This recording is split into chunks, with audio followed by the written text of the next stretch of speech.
തിരുവനന്തപുരത്ത് GSTയുമായി ബന്ധപ്പെട്ട ഒരു ചടങ്ങിൽ പങ്കെടുത്ത് വരുമ്പോഴാണ് മോഹൻലാലിനെ ചാനലുകാർ വളഞ്ഞത്.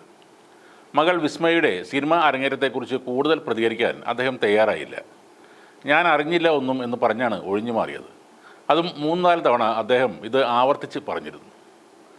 അദ്ദേഹത്തിന് അത് അറിയില്ല എന്ന് പറഞ്ഞാൽ അറിയില്ല എന്ന് തന്നെയാണ്. അത് അവിടെ നിർത്തണം. എന്നാൽ ഒന്ന് അറിഞ്ഞേ തീരൂ എന്ന ഭാവത്തിൽ സകല ചാനലുകാരും തിരക്ക് കാട്ടി അദ്ദേഹത്തെ വളഞ്ഞു നിന്നു. അതിനിടയ്ക്കാണ് ആക്രാന്തം മൂത്ത 24 ന്യൂസ് റിപ്പോർട്ടർ മൈക്ക് കൊണ്ട് മോഹൻലാലിൻ്റെ കണ്ണിൽ കുത്തിയത്. അതിനു മുന്നേ അവിടെ നിൽക്കുന്ന പോലീസ് ഉദ്യോഗസ്ഥൻ്റെ തലയിലും ഇയാൾ അതേ മൈക്ക് കൊണ്ട് കുത്തുന്നതും കാണാം. ആ പോലീസുകാരനും സംയമനം പാലിച്ചതുകൊണ്ട് വേറെ പ്രശ്നങ്ങൾ ഉണ്ടായില്ല. പക്ഷേ ഈ ഒരു സംഭവത്തിൽ മോഹൻലാൽ പ്രതികരിച്ച രീതി കണ്ടപ്പോൾ അദ്ദേഹത്തോട് വളരെയധികം ബഹുമാനം തോന്നി, സ്നേഹം തോന്നി. എന്താണ് മോനെ ഇതൊക്കെ, കണ്ണൊക്കെ അല്ലേ സൂക്ഷിക്കേണ്ടേ എന്ന് വളരെ സൗമ്യമായി ചോദിച്ച് ആ കാറിലേക്ക് കയറി അദ്ദേഹം പോയി. ആ ഡോർ അടക്കുന്ന സമയത്ത് അദ്ദേഹം തമാശ രൂപേണ പറയുകയും ചെയ്തു, അവനെ ഞാൻ നോക്കി വെച്ചിട്ടുണ്ട് എന്ന്. അത്രയേ ഉണ്ടായുള്ളൂ. ഇങ്ങനെയുള്ള സാഹചര്യത്തിൽ നേരത്തെയും മോഹൻലാൽ ഇതേ ക്ഷമയോടെ തന്നെ നിന്ന ആളാണ്. മറ്റേതെങ്കിലും സൂപ്പർ താരമായിരുന്നു അദ്ദേഹത്തിൻ്റെ സ്ഥാനത്തെങ്കിൽ അവിടെ എന്താകും നടക്കുക എന്നൊന്ന് ആലോചിച്ച് നോക്കുക. തെലുങ്കിലെ ബാലയ്യോ മറ്റോ ആണെങ്കിൽ അവിടെ അടിപൊട്ടിയേനെ. അദ്ദേഹത്തിൻ്റെ കയ്യിൽ തോക്കുണ്ടെങ്കിൽ അങ്ങൊരു വെടിയും വെച്ചേനെ. അതും പോട്ടെ, നമ്മുടെ തൃശ്ശൂർ അടക്കി വാഴുന്ന ഭരത്ചന്ദ്രൻ സാർ ആയിരുന്നെങ്കിൽ അവനെ തീർച്ചയായും ഷർട്ടിന് കുത്തിപ്പിടിച്ചേനെ. ഇപ്പോൾ ഒരു പദവി ഉള്ളത് കൊണ്ട് ചിലപ്പോൾ തല്ലാതെ വിടുമായിരിക്കും. നിങ്ങൾക്ക് ബൈറ്റ് തരാൻ താല്പര്യം ഇല്ലാത്തവരുടെ അടുത്ത് മൈക്കുമായി ഇങ്ങനെ ചെല്ലുന്നത് വളരെ മോശമാണ്. അത് നിങ്ങൾക്ക് പറഞ്ഞു തരാൻ ചാനൽ മുതലാളിയോ അല്ലെങ്കിൽ നിങ്ങളുടെ ചാനലിൻ്റെ തലപ്പത്തുള്ളവരോ തയ്യാറാകില്ല. കാരണം അവർ ഒരു റേറ്റിംഗ് യുദ്ധത്തിൽ പങ്കെടുത്തുകൊണ്ടിരിക്കുകയാണ്. മോഹൻലാൽ എന്നല്ല ഏതൊരു വ്യക്തിയായാലും സംസാരിക്കുമ്പോൾ ഒരു അകലം പാലിക്കണം.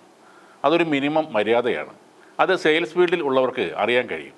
ഒരു ഷോറൂമിൽ സാധനം വാങ്ങാൻ വരുന്നവരോട് സംസാരിക്കുമ്പോൾ കൃത്യമായ അകലം പാലിച്ച് ട്രെയിനിങ് കിട്ടിയ ഒരു സെയിൽസ്മാൻ നിൽക്കുകയുള്ളൂ. അതിലും മര്യാദ വേണ്ടതാണ് ഒരാളോട് അങ്ങോട്ട് പോയി കാര്യങ്ങൾ ചോദിക്കുമ്പോൾ. മാക്സിമം വായുടെ അടുത്തേക്ക് അല്ലെങ്കിൽ വായിലേക്ക് നിങ്ങളുടെ മൈക്ക് കുത്തിക്കയറ്റുന്നതല്ല യഥാർത്ഥ മാധ്യമ സംസ്കാരം. 24 മണിക്കൂറും സ്റ്റുഡിയോ ഫ്ലോറിൽ ഓട്ടംതുള്ളൽ നടത്തുന്ന നിങ്ങളുടെ ബോസിന് ഇതൊന്നും ഒരു വിഷയമാകില്ല. പക്ഷേ മോഹൻലാൽ എന്ന മഹാനടൻ്റെ കണ്ണിൽ ഇങ്ങനെ മൈക്ക് വെച്ച് കുത്തുമ്പോൾ കേരളത്തിലെ ഒരുപാട് ആളുകൾക്ക് നോവുന്നുണ്ട്.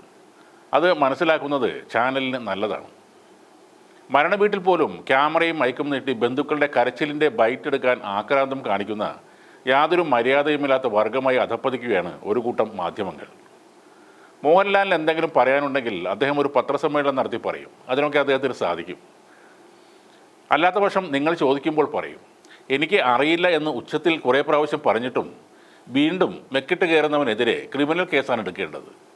ആരുടെയും മുഖത്തിട്ട് കുത്താൻ ഈ മൈക്കും കൊടുത്ത് അവനെ പറഞ്ഞുവിട്ട ആൾക്കെതിരെയും നടപടികൾ സ്വീകരിക്കണം.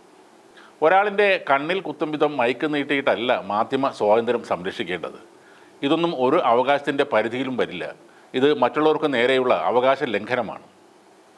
സിനിമയിൽ പ്രകോപിതനായി മുണ്ട് മടക്കി കുത്തുന്ന ലാലേട്ടനല്ല ശരിക്കുള്ള ജീവിതത്തിൽ ഉള്ളത്. അങ്ങനെ ആയിരുന്നെങ്കിൽ ഇന്നലെ ആ മൈക്ക് 24 കഷ്ണമായി അവിടെ കിടന്നേനെ. ഇനി മോഹൻലാലിൻ്റെ മകളെക്കുറിച്ച് പറയാം. സിനിമയിൽ താല്പര്യം ഇല്ലെന്ന് പറഞ്ഞ് മാറി നിന്നവരാണ് പ്രണവും വിസ്മയും. പ്രണവ് ഇടയ്ക്ക് ചില സിനിമകൾ ചെയ്യുന്നുണ്ട്. എന്നാൽ പൊതുപരിപാടികളിലോ മറ്റ് ചടങ്ങുകളിലോ പോലും വിസ്മയ ഇതുവരെ മുഖം കാണിച്ചിട്ടില്ല. വിസ്മയക്ക് യാത്രകളോടായിരുന്നു ഇഷ്ടം. ആയോധന കലകളിലും വിസ്മയ പരിശീലനം നേടിയിട്ടുണ്ട്. തരക്കേടില്ലാതെ എഴുതുന്ന ആളുമാണ്. വിസ്മയ എഴുതിയ ഗ്രെയിൻസ് ഓഫ് സ്റ്റാർഡസ്റ്റ് എന്ന പുസ്തകം ഏറെ ശ്രദ്ധിക്കപ്പെട്ടതാണ്. ആമസോണിൻ്റെ ബെസ്റ്റ് സെല്ലർ വിഭാഗത്തിലും ഈ പുസ്തകം ഇടം നേടിയിരുന്നു.